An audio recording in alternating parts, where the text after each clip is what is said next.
llama The Crypto Trust Fórmula. Es difícil hablar de fórmulas, pero vamos a intentar hablar de algunos insights, de algunas cuestiones sobre cómo crear un ecosistema cripto confiable a través de transparencia, de seguridad y de compliance para ganar confianza de usuarios y masificar la adopción.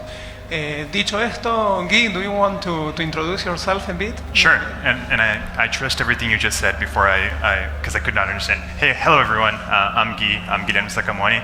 I'm the general manager for OKX in Brazil. And I just wanted to say that I'm really, really excited to be back in Argentina. I think Buenos Aires is one of the most beautiful cities I've ever been, so really happy to be here and really pumped about this conversation with you.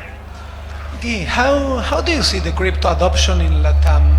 Can you highlight a few examples of positive cases in the region? Sure, absolutely happy to. When we look into Latin America as a region, overall we find this region to be extremely exciting. And the reason for this is not, I'm not just saying this, it's because you can literally see very different use cases depending on the country that you're looking at. The reasons why you guys here in Argentina are adopting crypto is quite different than the reasons why Brazilians are adopting crypto. And therefore it's also very different to what we see in El Salvador, for example. So when we look into the overall adoption of this region, it just creates a very exciting, we believe in a very exciting future for this industry in this continent. And therefore, one of the reasons why we're coming so strongly into Latin America is because we really believe that this can actually impact the life of all of us. And that's why OKX is coming to Latin America, starting with Brazil.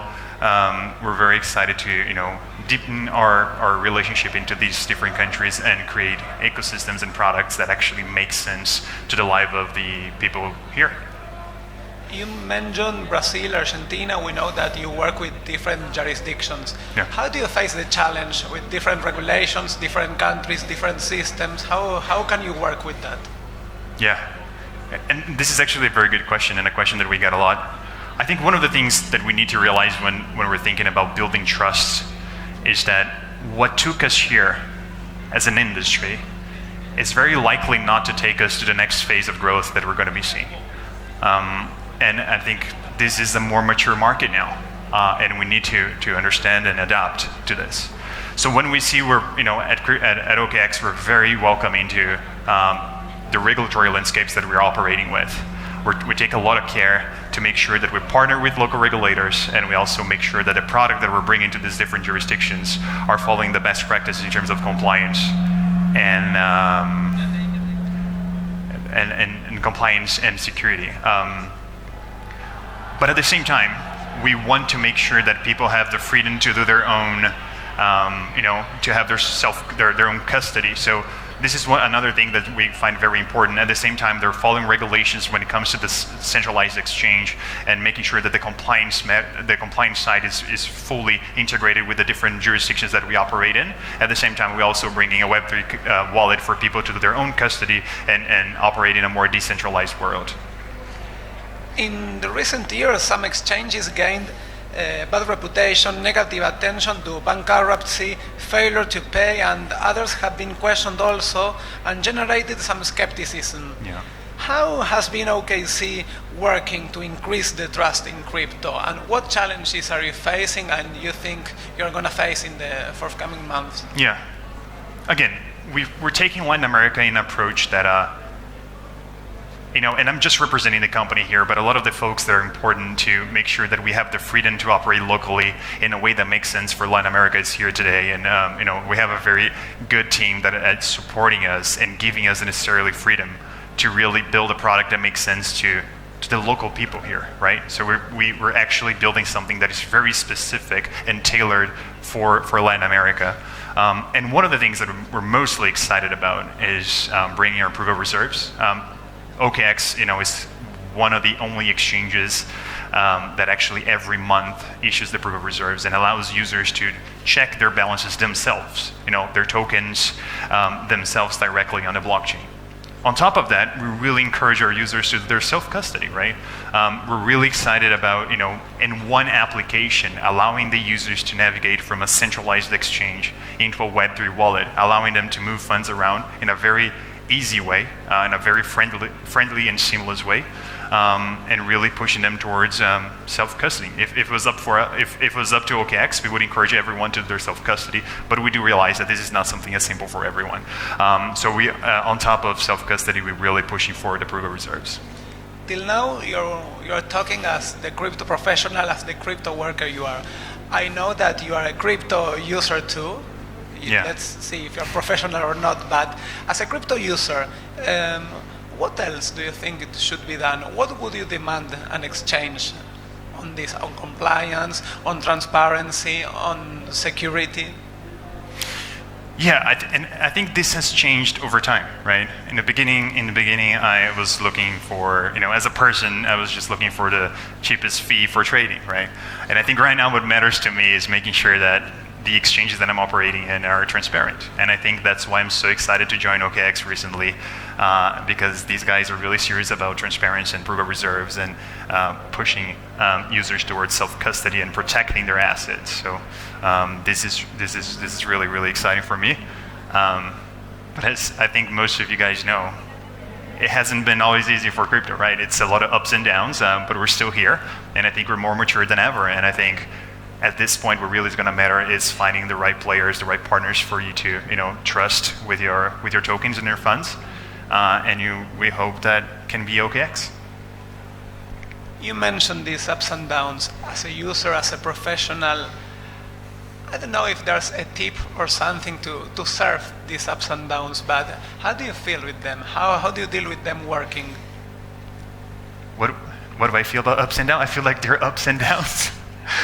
No, I'm just kidding. But I feel like when we have a long-term vision in an industry such as I believe what all of us here today have, you understand that markets are, they're part of a cycle, and you will of course have downs and ups. And I think if you really believe in the future of this industry, you're going to power through. And this is what we're feeling, right? And I think now we're very likely going, at the end of a very bear market, a very significant bear market, and hopefully we can start seeing the market pick up again. And take lessons, about this Absolutely. moment. So what do you think are the most important lessons, let's say, from the last 2 or 3 years? I say don't lose sight of what really matters. Focus on long term. Bear markets are going to come, and take this opportunity to build, especially security and transparent systems, and keep pushing. And how about Brazil and how about the region? What are you seeing? Let's talk about next year. We're in November, so next year is around the corner. Yeah. Well, we're very excited. We believe that we're very close to actually bringing to Brazil a very tailored product to the average Brazilian, and this is likely going to follow the rest of Latin America as well very soon. So I think we're very excited about the prospects of this region. I think one of the things I'm mostly excited about, let me take a step back. So in my perspective, when we look into the different spectrums of crypto exchanges in the market, I think there's virtually two worlds, right? We have the one where are the localized exchanges. These guys are doing great from a user perspective, but oftentimes they lack resources and product portfolios, right? On the other side, you have the global players such as OKX, where oftentimes they have a lot of resources, they have different product portfolios, but they lack the capability to localize the experience. So that's where we see the opportunity for OKX, and this is what we're hoping to bring to Latin America. We're going to be bridging these two worlds and bringing what we call, global crypto excellence that's going to be tailored for the average Latin American person. So it's about localizing the opportunities for tailoring for people, no? It's like making the experience personal, let's say. You're talking about regions, about countries, so it's different, no? Every opportunity and every what you can do. Yeah, people should not be feeling like they're trading at a global platform. People should be feeling that they're trading, people in Argentina should be feeling that they're trading at an Argentinian platform. But if we can combine that with the global excellence that we have worldwide, I think you just create a great platform and a great opportunity for all of us to grow together. We've been talking about this before some minutes ago, and I think this is a bit a collective experience. So you need users, and users need exchange. So it's building. You're building something with people, no? Yeah. It's a bit like that. 100%, 100%. And you know, this is another thing that is very exciting about OKX. You know, we're not just localizing our product and our systems and respecting compliance. We're actually localizing a lot of our customer support teams. We want to take the feedback locally, build locally, and create an experience that is very seamless to Latin America. So, you know, I could not be more excited about, you know, the transparency products that we're bringing to Latin America, combined with a good relationship, a close relationship, I should say, with our customers. I hope we can gain your trust.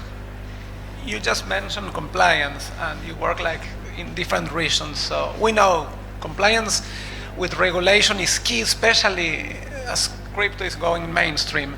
So how does OKX approach this compliance across the different jurisdictions? We approach it very seriously.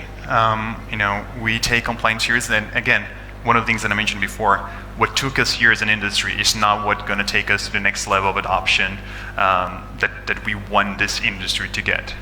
And I think this is a very important thing for all of us to understand, because I think for all of us that are here today, we're fine the way things are, right? We have been trading, we understand risks, we all have lost some money, we all have made some money.